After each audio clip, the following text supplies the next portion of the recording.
Hey, what's up? It's another episode of Film Streak, and my name is Rob. And what we do here is we watch some new movies, and they're not always new movies, as in go see this in the theater. Sometimes it's a new movie that's just it's new to me. You know, you're probably on the same wavelength or something similar. Of you watch a lot of movies, and you have your genres you like, you have your filmmakers that you like, maybe you have certain eras of films. And so, sometimes we get into that spot where we watch kind of the same things over and over, right? Like we have our favorites and we have our go tos. And I found myself at some point saying, well, wait a minute, there's got to be other films, other filmmakers, other parts of the world. There's so many other types of stories that I've missed stuff, I've overlooked stuff. And that's a big reason why I started doing this podcast, is because I do this anyway. I'll try and go down a lane and watch some new movies and try and understand whether it's what the filmmakers were trying to do, maybe the story that was trying to be told, and see what it is and why this film was made and if it was successful or not. And not necessarily like a box office wise or even critically. I've watched a lot of films that I don't really think most people would consider very good or worth their time. But for me, it is more of an exercise. It's more of a class on what makes a good film. And sometimes it's hard. It's hard to find the real gold in the mess that a film can be. And yet, I always come back to the idea that it's better to watch a lot of work, and this is really for any art, any form, any creative medium, whether it's music or films or books or whatever it is, right? It's like you have to have a wide net. You have to have a pretty expansive knowledge or experience with it to know the difference between what is good and what is bad. And some of that is subjective. That's your own personal taste, of course, but there is such a thing as like a standard of quality, right? So that's a lot of what this is. And I do this anyway, and I've just talked to friends or whoever's around about, whatever I've seen. I think we all do that in some ways. And so for me, this is my kind of documenting this journey for myself. And if this is something that's useful for you, maybe these are films. Some of these are something that you've heard about or been wanting to see also, but didn't take the time or didn't have the time. Maybe this will help you, or maybe this will save you some time so you don't go down those roads. I don't know. I just offer it up. It's free to listen to or not listen to, but it's something fun for me. So anyway, just kind of getting through that. So this episode, I want to get into a couple of films that I saw here. They're really recent. They're from this year, 2024. It was just a strange, alignment of things that I happened to watch both of these films back to back. I didn't even necessarily plan to, but once I saw what happened, it made sense. And that is Wolves, which just came out, a couple months ago on Apple TV Plus. And then The Instigators, which came out, I think, earlier in the year on Apple TV Plus. And both of these films, it's a strange thing, and I don't know if it's just like a coincidence, but you've got two leads in both of these films, right? They're both kind of buddy comedy thriller type stories, but you've got George Clooney and Brad Pitt in Wolves. You've got Matt Damon and Casey Affleck in The Instigators. All four of these actors were in the Ocean's trilogy from, the early 2000s, right? Steven Soderbergh. Also, the idea that both of these stories are kind of similar in a way. You've got these two different personalities, these two characters in each film. In Wolves, you've got George Clooney, who honestly, I feel like he kind of dips back into a little bit of like Michael Clayton territory. He's a fixer. He comes into the situation. He's having to basically clean a house or clean an apartment or whatever it is, a hotel room actually, get rid of a body, sort out the situation. And while he's in the middle of doing that, another fixer shows up, hired by the hotel, to basically do the same thing. And now they're at a little bit of a loggerheads of like, well, who's in charge and who's really going to do this? And turns out they end up having to work together, and it becomes kind of an ongoing, like a night of just things going wrong and just going further down the hole of like who's responsible for this and what's going to end up happening. And so it's got some humor to it. It's got some elements of like suspense and thriller to it. But it really, I mean, this movie really does try to coast on the charisma and the personalities of the two lead actors. And with these two actors, I don't think that's necessarily a bad call. It's just really hard to hang an entire film on that. The other thing is the body that they are tasked with cleaning up and getting rid of is a young guy who, I don't know, he looks like he's maybe like college age or something. So at the beginning of the film, it appears that he's dead. Turns out he's not dead. He wakes up, comes to, and basically tries to run from them. And now they are not only trying to like sort this out, but now they got to catch this guy and figure out what to do with him.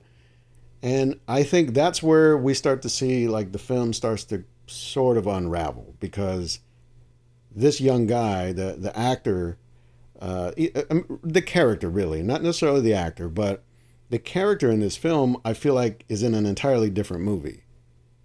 And when you think about this, also does require someone who has a I don't know if it's like a presence thing, but somebody who can hang with George Clooney and Brad Pitt. That's a pretty big ask, right? Is not only do you have to kind of drive the plot, because once this kid wakes up, the whole story changes. The film takes a different direction. But in the scenes with these two veteran movie star actors, the thing then is you have to take the scene from them. And I don't really see that happen in this film. I think that is probably the weakest link in the chain in terms of this kid who really has to steer this whole thing. And yet it feels, for the most part, it feels like this is still George Clooney's film. Even Brad Pitt, who on screen has a presence, and his character here has a certain like, I don't know, reluctance to go with it. It feels more like George Clooney's character here is way more invested in seeing this through and getting this done and just getting to the end of it. And Brad Pitt's character is more or less just kind of tagging along and kind of skeptical about the whole thing. And it comes off as like, did Brad Pitt even really want to be involved with this? Yeah, it starts to go beyond the character, I feel like. And I think the reason I feel that way is because you don't have much else to hang this whole story on. It's really just on these two actors. And when one of them is playing this like he doesn't really care to be here, it's hard to make this like a real kind of buddy duo type of setup. So with that in mind, it's like, well, George Clooney is doing most of the work in this film. And, you know, I got to say, the director here is John Watts, right? Who, didn't he do the Spider-Man movies? I think he did the Spider-Man movies. And so this is a very different kind of film. And I think at first I really thought, oh, this is a little bit of the Ocean's team, kind of a reunion, right, with these two main actors. And so I was expecting a little bit of that vibe. It's like a little bit kind of slick and also funny, but also kind of, you know, fast moving. And it has a little bit of that. But I think as the film goes on and it starts to take a little bit of a darker turn and it gets violent, right? It actually gets pretty violent, more than I expected. I said, well, wait a minute. This doesn't feel so much like a Soderbergh type of thing. It feels a little more like something the Coens would do. And it's funny. It's like George Clooney and Brad Pitt have both worked with the Coens. And I could see that. There is a little bit of like a dry kind of dark streak in this film. Even to the very end, right? Even to the resolution of everything. Like it doesn't quite go the way you think it's going to go. And, you know, it's one of those where it's always, I feel like, trying to do a little bit of sleight of hand and trying to pull the rug out from under what you think is happening or what you think is about to happen. And so it's got a couple of tricks up its sleeve, I think, but it's really, I don't know, it doesn't quite feel like it's there. Like there's something that's just missing. And I can't really say what it is. I think part of it for me was the plot of the film. It goes down such a hole of like, you know, they're like the kid involved here. There's drugs involved. There's the hotel or whatever. There's the what is she like? The mayor or city councilwoman or whatever that is at the beginning of the film, and you feel like, oh, that's going to be important somewhere somehow. I don't really think it does become important that much, but this film just goes down a whole different lane of like there's gangsters involved and there's a whole criminal element and the underworld of all that, and they get caught up in it. And I thought, oh, well, okay, this is not what I thought it was at all. And it's not to say that there isn't some fun stuff in it, but I just think this film seemed a little bit focused on one thing at the start, and then it became something else. And I think tried to become something a little bigger, but I kind of like the idea of this small, kind of self-contained story of these two guys who are basically supposedly the best at what they do. And then they have to find a way to work out this situation either together or one up each other or outdo each other. And that doesn't really happen. It really turns into a more conventional crime thriller type of thing with a lot of dark comedy in it. So anyway, as I finished watching the film, I just happened to see that there's a sequel in the works. They're already putting a sequel together for Wolves. And I'm not sure what that would be necessarily. The way the film ends, what can I say? It's a little bit Butch and Sundance, you know? It's a little bit Thelma and Louise. I'm like, I don't really know how you could possibly have a sequel to this movie. But I'm interested to see if a sequel would be more of a story focused just on these two characters and their dynamic. Because that's the one thing I do see in the film is like these two actors, they're veterans. They've been around. They're not only actors, but they are movie stars. And they're not only movie stars, but they are producers. They not only are in movies, but they make movies. And so for me, this feels like a little bit of like just a fun project, a little bit of maybe a vanity project. But it's a good exercise, I think, in telling this kind of a story. So I'd like to see if the sequel maybe refines this idea a little bit, you know, maybe focuses a little more. The other film here, The Instigators, this is also from 2024, and this is from director Doug Liman, who also did the Roadhouse remake, which I talked about a few episodes back.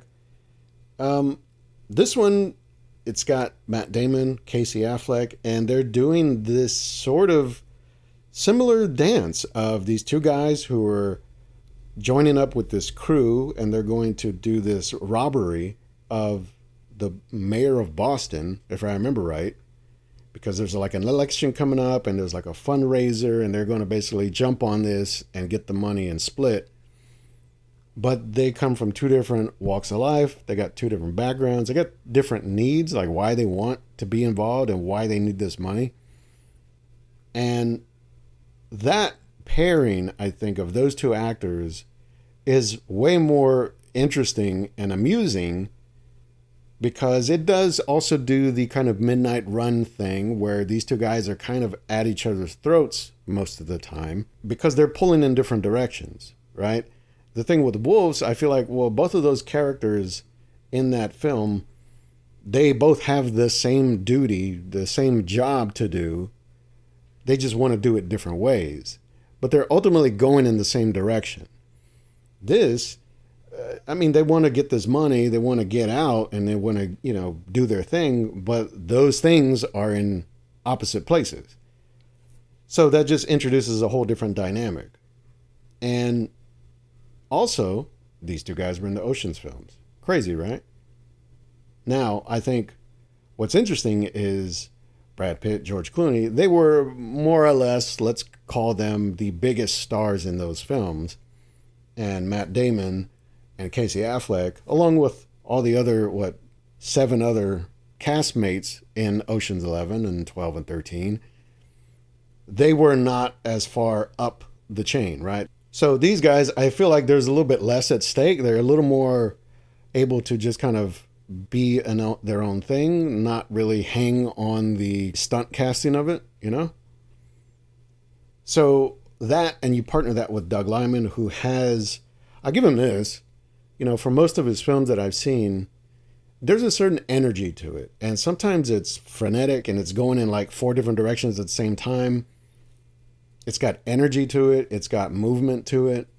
It's also got humor, and it's got like a certain wit. And sometimes that really works. And one of my favorite films, I might have talked about it in the past, from Doug Liman, is Go. And I think that's a film that does all of those things. And it's got so many characters. And it's got like 3 or 4 plot lines in it.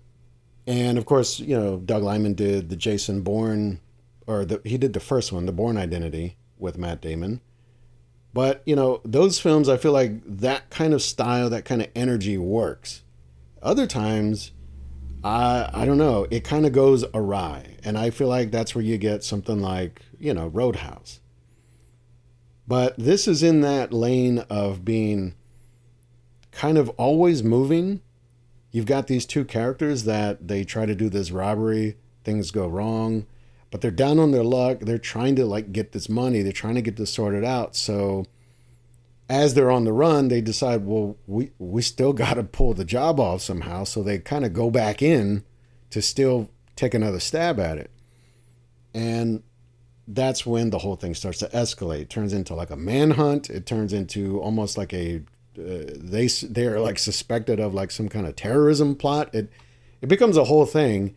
And yet the film unrolls all of that, I think, in a pretty reasonable way where you don't totally get sideswiped by it. You feel like, oh, of course that would happen next. Of course, now we call in the feds. Of course, now the other bad guys come into play. Now it becomes really dangerous. Oh, of course there's a giant car chase now. It doesn't feel so out of the blue. And so I think that this film, The Instigators, one, it's just got more life to it. It's got more kind of, I don't know, spark. But I think also the dynamic between the 2 characters is more interesting. And so if I had to pit these 2 films against each other somehow, I guess I'm going with The Instigators. It seems to work better for me. I had a better time. I enjoyed watching it more. The fact that it takes place over, I don't know, several days, I guess, versus Wolves, which is basically one long night, right, with these 2 guys trying to figure this out. I think that makes it just a more interesting story. And, the fact that it's set in Boston, so you've got a lot of the flavor with the cast, with the, I don't know, the sort of local culture there, right? When it comes to like the mayor and just the way things move in that part of the country, I think that adds something new. In Wolves, I think it's set in New York, but watching both of these films, the other thing that I saw, it was not only like, oh, all 4 of these actors, Ocean's 11, whatever. In both of these films, is there like the tiniest nod to Pulp Fiction? Because in Wolves, these characters are fixers. And I assume they're the wolves. Not the wolves, as it's correctly spelled, but the wolves. And in Pulp Fiction, of course, Harvey Keitel, that's his character, right? He's the wolf. And in The Instigators, the big bad guy that's kind of chasing down these two characters, Matt Damon and Casey Affleck, it's kind of hunting them, is Ving Rhames, Marcellus Wallace, right? It's funny. It's like he's the thing that he's not in the entire film. He's in, like, I don't know, a few scenes throughout the film. But when he shows up, like, these guys, they're like, oh, damn, we got to run. So I just thought that was an interesting kind of, between the two films, it was an interesting connection there. I don't know if it was on purpose. I kind of doubt it. But it's fun for someone who follows movies or is a fan of films, and you see those things. That's always cool to see. So, I don't know. I thought it was an interesting look at these two types of duos and how you can approach this kind of thing differently. It depends on the plot and depends on whatever, the circumstance of the story. But having this dynamic where two characters are kind of the same character and they have to basically move in the same direction, it's not quite as interesting as two characters who have really not a lot in common, and they are not at all moving towards the same objectives. But yet they're still bound to make this work somehow. It is more Midnight Run, I guess you would say. So anyway, that's some thoughts on those two films. The other thing that kind of strikes me, and it's interesting when this happens, is films that feel appropriate to the time when you watch them. And here, as you're hearing this, or as I'm recording this, we're in fall and going into winter, and it's just fun to watch a movie that feels like that time of year when you watch it. And I think both of these films, they convey that. I mean, Wolf's more so because it takes place like it's clearly winter. It's snowing throughout the film. It's an interesting little thing to observe. But anyway, thanks for checking this out. This has been another episode of Film Streak. I have plenty of other episodes. We've talked about over 500 films now. So if you're interested to find all of those, of course, you can go listen to the other episodes. If you just want to see all those films in a list, I have that too. I got you. Go to filmstreak.com. There's a link to a list on IMDb, and you can find all of the films I've talked about here. And really, it's just a thing that might be useful for you. You can go there and add them to your watch list. If you do that, you can find where to stream them. You can even, look, if something's still in theaters or whatever, you can get tickets, I think, right? So you can do that. For this podcast, if this is maybe your first time checking it out, thanks again. But if you want to get other episodes, but you don't do like the podcast apps, like Apple or Spotify or whatever, go to the website, filmstreak.com. You can sign up there and just get them straight to your email. And I promise you, it's not a spam thing. It's just, hey, just put this in front of you so you don't have to go find it. I'll get it right to you. And it's free, of course. It's just something fun for me. Maybe it's fun for you. Glad you checked it out. So, in the meantime, you know what to do. Go watch something new.